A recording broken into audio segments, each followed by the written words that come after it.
back each of you on this question coming in from an attendee, and Brendan, we'll start with you, and then Greg. But they're asking about people living outside the U.S.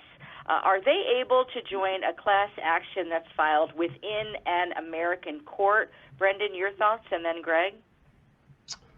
Yeah, well, so focusing on the securities space, I would imagine most participants are familiar with the Morrison decision, which puts some bounds on that for the securities space. So I think the answer would typically be no.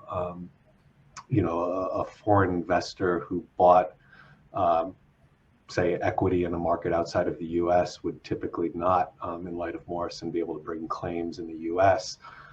I think we have observed a number of countries in little ways are starting to move in steps towards a system like we have here in the U.S., and we are seeing more collective actions being brought in other jurisdictions, probably part related to the Morrison decision and the inability to recover in U.S. courts. And I can add to that. That's sort of, now you are getting into my sweet spot, Elizabeth, and thank you for that question. So the firm, we have offices in London, Amsterdam, Lisbon, and Munich, and we are at the forefront of bringing those collective actions, just like Brendan referenced, because generally in Europe, you have an aggregation or book build model. But to answer the question, not really. There's no real mechanism. We've tried different avenues to, if you're a member of a foreign, if you're in Europe, for example, and to try to be a member of a state of California class, because there are residence requirements. But let me say this.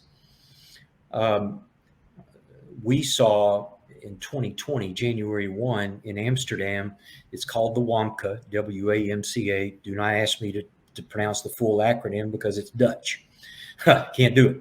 But our firm has filed collective actions, and the WAMCA was designed to be as close to our Rule 23 as the Dutch could make it. Likewise, the ECJ, the European Court, has in essence, the tribunal, along with other legislative actions, have made requirements as to opening up what's very, very important in Europe these days, access to justice. And now all member states of the EU are required to have certain elements of that because it was voted upon. And I believe the date that all member states are supposed to be compliant with that directive is June the 25th. Now, there may be some member states of the EU that are asking for extensions, but I can tell you, for example, Spain, because we're looking at opening an office in Spain, they're investigating what it would be like to have an opt-out model, which is our Rule 23 model, versus an opt-in model, which is typically what Europe has been.